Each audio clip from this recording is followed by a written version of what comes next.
নমস্কাৰ বন্ধু বান্ধৱীসকল, আপোনালোকক স্বাগতম জনাইছোঁ মোৰ ভিউ সঞ্জীৱ চেনেললৈ। আমি এইটো চেনেলৰ যোগেদি বিভিন্ন চৰকাৰী চাকৰি সম্পৰ্কে ইনফৰমেশ্যন আপোনালোকক প্ৰভাইড কৰোঁ। আপোনালোকে যদি নতুনকৈ চাই আছে ভিডিঅ'টো, তেনেহ'লে চেনেলটো ছাবস্ক্ৰাইব কৰিব আৰু যদি ভিডিঅ' চাই ভাল পাইছে লাইক এটা কৰিব। আমি আপোনালোকৰ কাৰণে আজি নতুনকৈ এটা ভিডিঅ' আনিছোঁ আৰু এইটো হৈছে শিক্ষক নিযুক্তি সম্পৰ্কে। আৰু আপোনালোকে জানে যে 26 ডিচেম্বৰ 2023 চনত DEE ফালৰ পৰা এটা এডভাৰটাইজমেণ্ট প্ৰকাশ কৰে ৰেগুলাৰ শিক্ষকৰ কাৰণে, য'ত LP স্কুলৰ শিক্ষকৰ কাৰণে 3800টা পোষ্ট থাকে আৰু ME স্কুলৰ শিক্ষকৰ কাৰণে 1750টা পোষ্ট থাকে ইয়াতে। তো ইয়াৰ এডভাৰটাইজমেণ্ট প্ৰকাশ কৰিছিল ডিচেম্বৰ মাহৰ 2023 চনত, কিন্তু আজিলৈকে মেৰিট লিষ্ট ওলোৱা নাই। কেণ্ডিডেটসকলৰ জেনেৰেল কেণ্ডিডেটসকলৰ ভেৰিফিকেশ্যন হোৱা নাই। অৱশ্যে ইয়াতে যিবিলাক কেণ্ডিডেট আছিল, এক্সট্ৰা কাৰিকুলাৰ এক্টিভিটি কেণ্ডিডেটসকল যিবিলাক আছিলে, তেখেতৰ ভেৰিফিকেশ্যন কমপ্লিট হৈছে আৰু PWD কেণ্ডিডেটসকলৰ ভেৰিফিকেশ্যন ইয়াতে কমপ্লিট হৈছে। কিন্তু আজিলৈকে জেনেৰেল কেণ্ডিডেটসকলৰ ভেৰিফিকেশ্যন হোৱা নাই আৰু মেৰিট লিষ্ট ওলোৱা নাই। আমি আজি ভিডিঅ'ৰ স্পেচিয়েলি আমি আলোচনা কৰিম যে ফাৰ্ষ্ট প্ৰভিজনৰ মেৰিট লিষ্টটো কেতিয়া ওলাব পাৰে।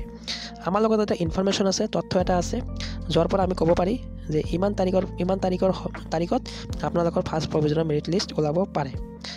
আমি ইউটিউব কণ্টেণ্ট ক্ৰিয়েটৰসকলে বিভিন্ন চ'ৰ্চৰ মাধ্যমৰ পৰা চ'ৰ্চৰ যোগেদি আমি ইনফৰমেশ্যন কালেক্ট কৰিবলৈ চেষ্টা কৰোঁ আৰু এই ইনফৰমেশ্যনখিনি আপোনালোকৰ সন্মুখত প্ৰভাইড কৰোঁ, ঠিক আছে।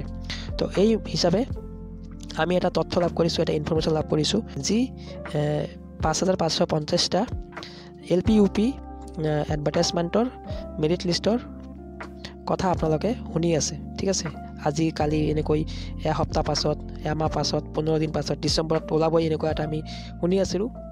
আমি আপোনালোকৰ সন্মুখত আজি ক'ব বিচাৰিছোঁ যে এই DEE 5550টা LP UP শিক্ষকৰ পদৰ ফাৰ্ষ্ট প্ৰভিজনৰ মেৰিট লিষ্ট 10 পৰা 20 তাৰিখৰ ফেব্ৰুৱাৰী মাহত ওলোৱাৰ চান্স আছে। চান্স মানে 99% চান্স আছে। আমি এটা 99% চিয়'ৰ এইকাৰণে দিছোঁ, আমি যিটো চ'ৰ্চৰ পৰা ইনফৰমেশ্যন লাভ কৰিছোঁ সেইটো 100% অথেণ্টিক হয়। তাৰ কাৰণে আমি আপোনালোকক চিউৰিটি দি ক'ব পাৰি যে 10 তাৰিখৰ পৰা 20 তাৰিখৰ ভিতৰত ফেব্ৰুৱাৰী মাহৰ ইয়াতে ফাৰ্ষ্ট প্ৰভিজনৰ মেৰিট লিষ্ট ওলাব পাৰে। আৰু কথা হ'ল ভেৰিফিকেশ্যন কেতিয়া হ'ব। এতিয়া চাওক, ভেৰিফিকেশ্যন কেতিয়া হ'ব, আমি ইয়াৰ তথ্য আমাৰ লগত নাই। ভেৰিফিকেশ্যন আগত হ'ব নে মেৰিট লিষ্ট ওলোৱাৰ পাছত হ'ব না কেতিয়া হ'ব, আমাৰ লগত এইটো তথ্য নাই। যিটো আমাৰ লগত তথ্য নাই এইটো আমি আপোনালোকক জনাই আমি কৰিব নোৱাৰি। আমাৰ লগত যিটো তথ্য আছে, মেৰিট লিষ্টটো 10 তাৰিখৰ পৰা 20 ফেব্ৰুৱাৰীৰ মাজত ওলাব। আৰু আমি যদি প্ৰেডিক্ট কৰোঁ ভেৰিফিকেশ্যন কেতিয়া হ'ব, আমি যদি অনুমান কৰোঁ যে যদি 10 তাৰিখত যদি 10ৰ পৰা 20 তাৰিখত যদি ফাৰ্ষ্ট প্ৰভিজনৰ মেৰিট লিষ্ট ওলায়, তেনেহ'লে আমি ইয়াতে ক'ব পাৰি যে মেৰিট লিষ্ট ওলোৱাৰ পাছতে ভেৰিফিকেশ্যনৰ কাম ষ্টাৰ্ট হ'ব, আমি ক'ব পাৰি হা। আৰু এই প্ৰথম ফাৰ্ষ্ট মেৰিট লিষ্ট ওলোৱাৰ পাছত তাৰপিছত ছেকেণ্ড, থাৰ্ড, ফ'ৰ্থ, ফিফ্থ এনেকৈ কৈ আপোনালোকৰ 20ৰ পৰা 25 মাৰ্চৰ ভিতৰত DEEৰ ফাইনেল মেৰিট লিষ্ট প্ৰকাশ কৰিব, ঠিক আছে। এইখিনি আমি অকল প্ৰেডিক্ট কৰিহে কৈছোঁ, অনুমান কৰি কৈছোঁ, কিন্তু 10ৰ পৰা 20 তাৰিখত যিটো মেৰিট লিষ্ট ওলাব এইটো 100% অথেণ্টিক হয়। আৰু এই 20ৰ পৰা 25 মাৰ্চৰ ভিতৰত যিটো মই কৈছোঁ DEE সম্পূৰ্ণ কৰিব ফাইনেল মেৰিট লিষ্টৰ কাম, এইখিনি আমি প্ৰেডিক্ট কৰি কৈছোঁ। কিয়নো ইয়াতে নতুন 4500টা পোষ্ট ওলাইছে, ইয়াতেও কেণ্ডিডেটসকলে এপ্লাই কৰিব যদি মেৰিট লিষ্ট নোলায়, ঠিক আছে, যাৰ পৰা অভাৰলেপিং হোৱাৰ এটা চান্স থাকে। এইকাৰণে DEE কি কৰিব, অন্তিম তাৰিখ মানে 4500টা পোষ্টৰ অন্তিম তাৰিখ আছে এপ্লাইৰ 31 মাৰ্চ 2025 চন। এই 2025 চনৰ আগতে DEE যিটো 5550টা পোষ্ট আছে তাৰ কাম সম্পন্ন কৰিব বিচাৰিছে ইয়াতে, ঠিক আছে। তো এইকাৰণে আমি কৈছোঁ 20ৰ পৰা 25 তাৰিখৰ ভিতৰত ফাইনেল মেৰিট লিষ্টৰ কাম সম্পন্ন কৰিব। আৰু ইয়াৰ যিবিলাক কেণ্ডিডেটসকলৰ নাম আহিব তেখেতসকলক এপ্লাই কৰাৰ প্ৰয়োজন নাই বুলি এনেকুৱা এটা ন'টিচ প্ৰভাইড কৰিব DEE ফালৰ পৰা। আৰু যিসকলৰ ফাইনেল মেৰিট লিষ্টৰ নাম অহা নাই তেখেতসকলে ইয়াতে এপ্লাই কৰাৰ কাৰণে চান্স পাব নতুন পোষ্টৰ কাৰণে, ঠিক আছে। তো এইখিনি আমি এটা চ'ৰ্চৰ পৰা লাভ কৰিছোঁ। এতিয়া আপোনালোকে কমেণ্ট কৰি জনাব চাগে যে আমি এইটো ক'ৰ পৰা লাভ কৰিছোঁ। তো এইখিনি আমিতো আপোনালোকক জনাব নোৱাৰি ক'ৰ পৰা লাভ কৰিছোঁ, কিন্তু এইটো 100% অথেণ্টিক হয় বুলি আমি ক'ব পাৰি। ইয়াতে আমি 99% চান্স চিউৰিটি দিছোঁ আৰু 100% দিব নোৱাৰি, কাৰণ যেতিয়া ওলাব তেতিয়া আমি 100% ক'ব পাৰি, ঠিক আছে।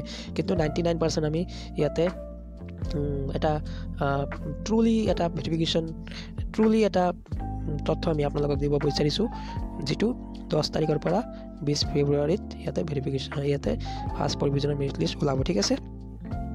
আৰু আপোনালোকে কমেণ্ট কৰি জনাই আছিলে যে 4500টা পোষ্টৰ কাৰণে কাট অফ কিমান যাব পাৰে। চাওক, এই 4500টা পোষ্টৰ কাট অফ আমি এতিয়া প্ৰেডিক্ট কৰিব নোৱাৰি, কাৰণ এতিয়ালৈকে আমি নাজানো যে কোন ডিষ্ট্ৰিক্টত কিমান পোষ্ট আছে, ঠিক আছে। তাৰপিছত আমি এইটো নাজানো যে 5550টা যিটো পদ আছে ইয়াতে কিমান কাট অফ যাব, ঠিক আছে। তো এইখিনি আমি এই 4500টা পোষ্টৰ কাৰণে যদি আপোনালোকৰ কাট অফৰ সম্পৰ্কে জানিব বিচাৰে, তেনেহ'লে আমি ক'ম যে আপোনালোকৰ যদি 60% থাকে এভাৰেজ, তেনেহ'লে আপোনালোকৰ চিলেকশ্যন হোৱাৰ চান্স এটা থাকে বা আছে। আৰু 5550টা যিটো পোষ্ট আছে, ইয়াৰ কাট অফ যদি আপোনালোকৰ যদি বিচাৰে, তাৰ কাৰণে আমি এটা ভিডিঅ' প্ৰস্তুত কৰিম। আৰু আপোনালোকে কমেণ্ট কৰি আছিলে যে 5550টা পোষ্টৰ কাৰণে কিমান কাট অফ যাব পাৰে, তাৰ কাৰণে এটা ভিডিঅ' প্ৰস্তুত কৰিব লাগে বুলি। ঠিক আছে, আমি যদি সময় পাওঁ আমি আপোনালোকৰ কাৰণে ইয়াৰ 5550টা পোষ্টৰ কাৰণে এটা কাট অফৰ ভিডিঅ' আমি বনাবলৈ চেষ্টা কৰিম। আৰু আপোনালোকে যিটো বিচাৰি আছে 4500 পোষ্টৰ কাৰণে কাট অফ, এইটোতো এতিয়া আমি প্ৰেডিক্ট কৰিব নোৱাৰি, কাৰণ এতিয়ালৈকে আমি নাজানো ডিষ্ট্ৰিক্ট ৱাইজ কিমান ভেকেঞ্চি ওলায়। তো আজিৰ ভিডিঅ'ৰ মেইন যিটো টপিক আমি এইটো হৈছে DEEৰ 5550টা পোষ্টৰ ফাৰ্ষ্ট প্ৰভিজনেল মেৰিট লিষ্ট, ঠিক আছে। এইটো হৈছে 10 পৰা 20 ফেব্ৰুৱাৰীৰ মাজত ওলাব হা। আৰু ইয়াৰ ভেৰিফিকেশ্যন আমি প্ৰেডিক্ট কৰিছোঁ মেৰিট লিষ্ট ওলোৱাৰ পাছত হ'ব। আৰু আমি এইটোও প্ৰেডিক্ট কৰিছোঁ 20 পৰা 25 মাৰ্চৰ ভিতৰত DEE এইটো কাম সম্পন্ন কৰিব। আৰু এতিয়া আপোনালোকে কমেণ্ট কৰিব যে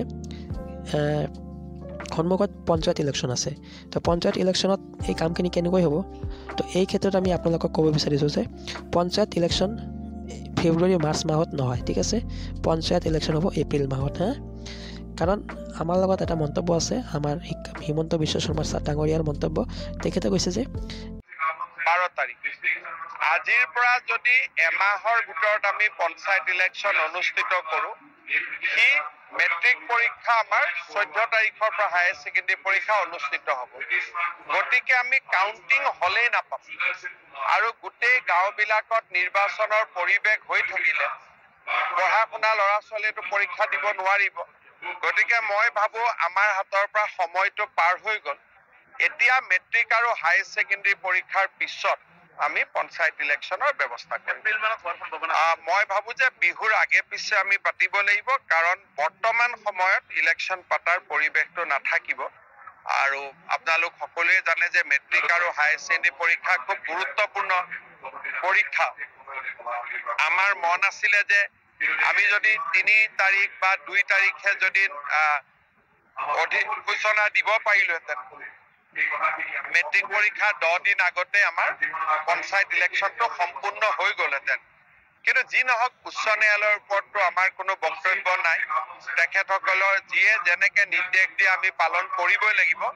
কিন্তু মই ভাবো যে আমি মেট্ৰিক আৰু হায়াৰ ছেকেণ্ডেৰী পৰীক্ষাৰ আগত এতিয়া আমি পঞ্চায়ত পাতাৰ পৰিৱেশটো নাথাকিব। মেট্ৰিক আৰু হায়াৰ ছেকেণ্ডেৰী এক্সামৰ পাছত পঞ্চায়ত ইলেকশ্যন হ'ব। গতিকে মাৰ্চ মাহলৈকে আছে মেট্ৰিক হায়াৰ ছেকেণ্ডেৰী পৰীক্ষা। গতিকে আমি ক'ব পাৰি যে মাৰ্চ মাহৰ পাছত, অৰ্থাৎ এপ্ৰিলৰ ফাৰ্ষ্টত পঞ্চায়ত ইলেকশ্যন হ'ব। আৰু এপ্ৰিল আহোঁতে আমাৰ সকলোখিনি কাম সম্পন্ন হ'ব। গোটেই মাহ এপ্ৰিলত চাগে পঞ্চায়ত ইলেকশ্যনলৈ বিজি থাকিব। আৰু ধুনীয়াকৈ যেতিয়া মে' মাহ পৰিব, মে' মাহৰ 10 তাৰিখে আমি এপইণ্টমেণ্ট লাভ কৰিবলৈ সক্ষম হ'ম, যিটো আমাৰ মুখ্যমন্ত্ৰী ডাঙৰীয়াই বাৰ ভিডিঅ'ত কৈ আছে, ঠিক আছে। তেনেহ'লে আহক আমি ভিডিঅ'টো ইমানতে সামৰিছোঁ। ধন্যবাদ।